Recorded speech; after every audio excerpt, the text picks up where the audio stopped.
Don't miss the tea. Subscribe now. Girl, grab a glass of wine, sit down and turn your phone on Do Not Disturb because I am absolutely spiraling. I mean, I am on the floor, okay? I need you to tell me if I'm crazy or if I just ruined my entire life because right now it feels like I just nuked my career from orbit. You know how I'm usually the chill one at work? Like Mrs. Customer Service voice. Yeah, well, she died today. She is dead and buried. I literally snapped.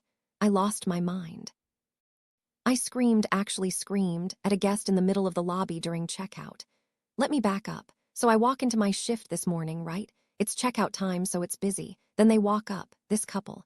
Girl, if you looked up entitled boomer energy in the dictionary, their picture would be right there. They slap the keys on the counter.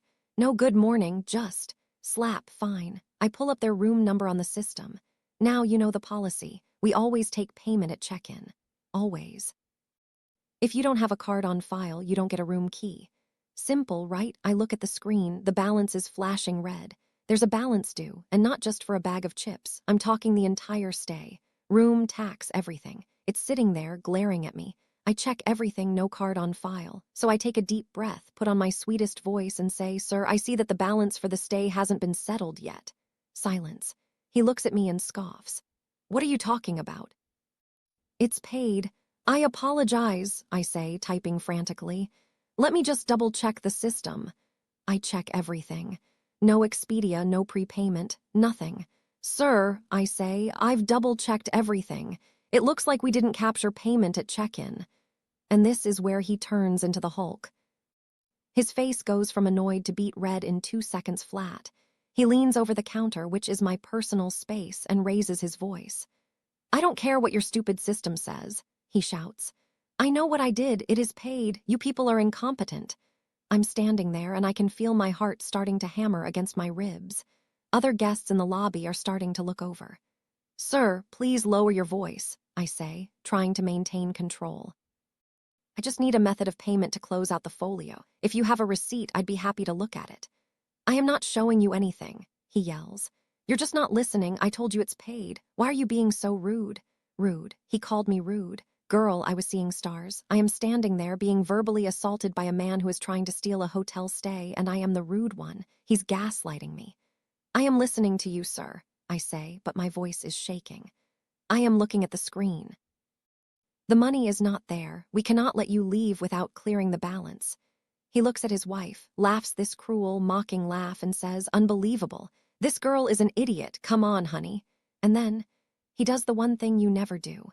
He pushes the keys toward me across the marble counter with this dismissive flick of his hand, turns his back on me, and starts walking toward the automatic doors. "We are leaving," he throws over his shoulder. "Figure it out yourself." Something in my brain just broke. It wasn't a conscious decision. I wasn't thinking to myself, "Okay, now I am going to yell." It was visceral. It was every time a guest treated me like dirt, every time I had to swallow my pride, all bubbling up at once. He was stealing, and he was calling me an idiot while doing it. I slammed my hands down on the desk. "It is not paid." The scream ripped out of my throat. It was loud, girl. It was shrill. It echoed off the high ceilings. The lobby went dead silent. The man stopped walking. He turned around, looking genuinely shocked, but I wasn't done. "You have not paid," I yelled again, tears stinging my eyes. "You cannot just walk out. That is theft. Come back here and pay for your room." I was shaking so hard my teeth were chattering. I looked around and realized everyone, the bellman, the guests, was staring at me with their mouths hanging open. I wasn't the polite receptionist anymore. I was the crazy lady. The man just stared at me, his face twisting into this smug, vindictive grin. He knew he won. I heard the wife whisper, "She was rude. I'm calling corporate." I couldn't breathe. The walls were closing in. I felt like I was going to throw up. I didn't even wait for security. I just fled. I grabbed my purse, mumbled something incoherent to my coworker, and ran to the back office. I slammed the door, slid down to the floor, and just burst into tears. And I'm not talking cute, single tear rolling down the cheek crying. I'm talking ugly crying, hyperventilating. I was rocking back and forth thinking, I'm fired. I am absolutely fired. I'm going to end up on TikTok as Karen receptionist meltdown. My supervisor, Sarah, came in about 2 minutes later. She looked panicked. "The guests are demanding the manager," she said. "They said you screamed at them." I was just sobbing. They didn't pay, Sarah. They walked away. Sarah checked the system. She saw the balance. She knew I was right on the technicality, but she also knew you can't scream at guests. Okay, breathe, she said.